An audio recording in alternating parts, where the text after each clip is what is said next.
Assalamualaikum warahmatullahi wabarakatuh. Perkenalkan, nama saya Meta Resti Utami, mahasiswa Universitas Asia Yogyakarta, program studi, program sarjana dan pendidikan profesi bidan semester 1.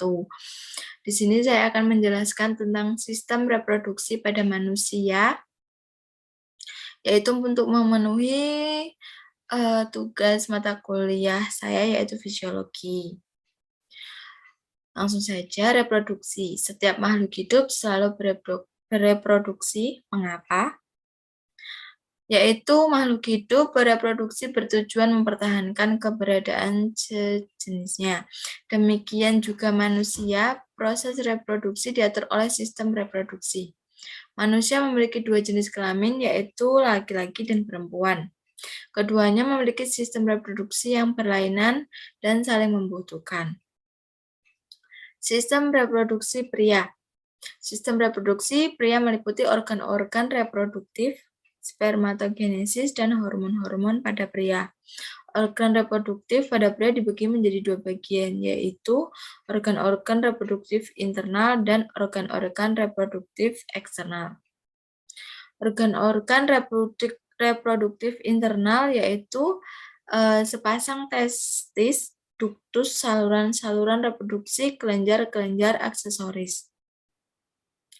Testis merupakan kelenjar kelamin penghasil sperma dan hormon testosteron. Testis menghasilkan jutaan sperma setiap hari mulai dari masa pubertas sampai meninggal dunia. Jika tidak dikeluarkan, sel-sel sperma akan mati dan diserap kembali oleh tubuh. Saluran reproduksi, yaitu ada fasa eferentia, yaitu menampung sperma, epididymis mengabsorpsi sperma hingga kental dan menyimpan sperma sementara, yaitu 3 minggu. Fase deferens, saluran penghubung epididymis dengan uretra pada penis.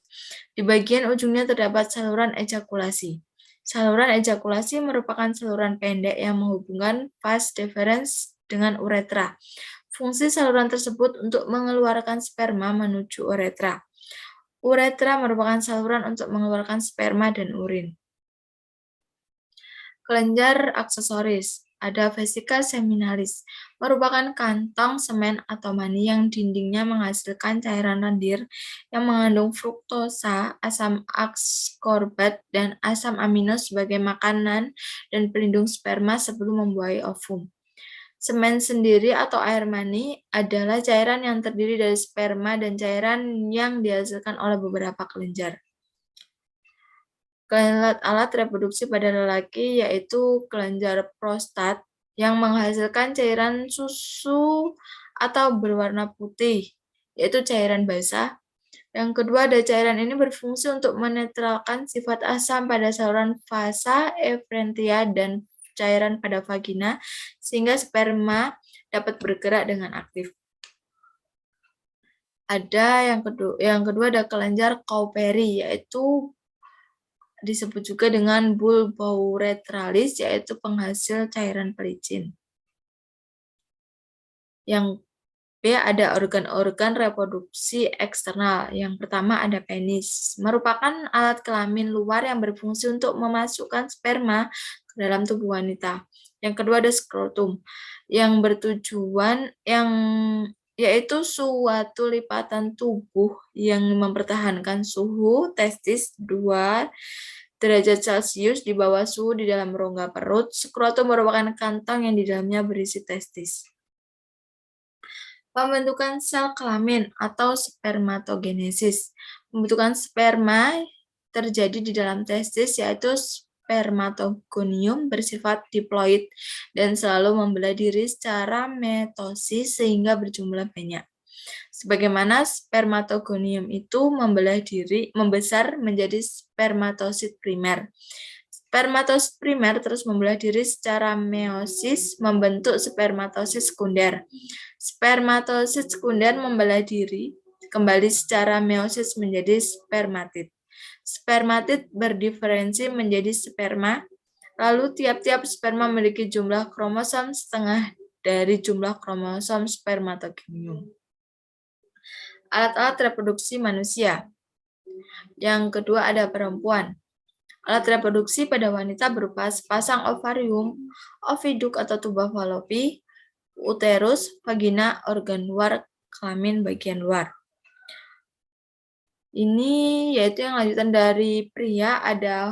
Pada pria terdapat hormon testosteron, yaitu pengeluaran testosteron bertambahnya pada pubertas dengan pengembangan sifat-sifat kelamin sekunder, yaitu tumbuhnya jenggot, suara lebih berat, dan pembesaran genitalia. LH atau luteinizing hormone berfungsi menstimulasi sel-sel lidik untuk mensekresi testosteron. Yang ketiga ada FSH atau follicle stimulating hormone, juga disekresikan oleh sel-sel kelenjar hipofisis anterior dan berfungsi menstimulasi sel-sel Sertoli. Yang keempat ada proses spermatogenesis, dapat dilihat di konten YouTube di link bawah ini. Sistem reproduksi pada wanita. Organ reproduksi pada wanita terdiri dari organ-organ reproduktif internal dan eksternal. Yang pertama ada organ reproduktif internal, yaitu yang pertama ovarium atau indung telur, merupakan kelenjar kelamin yang berproduksi ovum atau sel telur dan mensekresi hormon estrogen dan progesteron. Yang kedua, saluran reproduksi. Yang pertama ada oviduk atau tuba falopi, berfungsi menyalurkan sel telur ke uterus atau rahim dengan gerakan peristaltik dan dibantu oleh gerakan silia pada dindingnya. Yang kedua ada uterus, pada organ yang tebal dan berotot yang dapat mengembang selama masa kehamilan. Yang ketiga ada vagina. Vagina adalah tabung yang dilapisi membran dari jenis epitelium yang dialiri banyak pembuluh darah dan serabut saraf. Vagina merupakan saluran akhir dari saluran reproduksi bagian dalam wanita.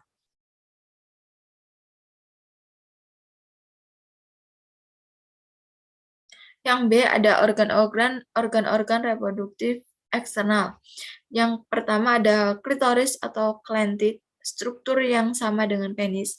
Yang kedua vulva, terdiri atas labium mayor dan labium minor, bibir kecil. Yang ketiga ada lubang saluran kencing atau lubang vagina bagian terluar vagina. Yang keempat ada fundus bagian lipat paha. Pembentukan sel kelamin oogenesis pada perempuan. Yang pertama ada pembentukan ovum. Oogenesis terjadi di dalam ovarium. Oogonium bersifat diploid. Oogonium membelah diri secara mitosis sehingga berjumlah banyak. Oogonium berkembang menjadi oosit primer, lalu oosit primer membelah diri secara meiosis menjadi oosit sekunder dan badan kutub pertama.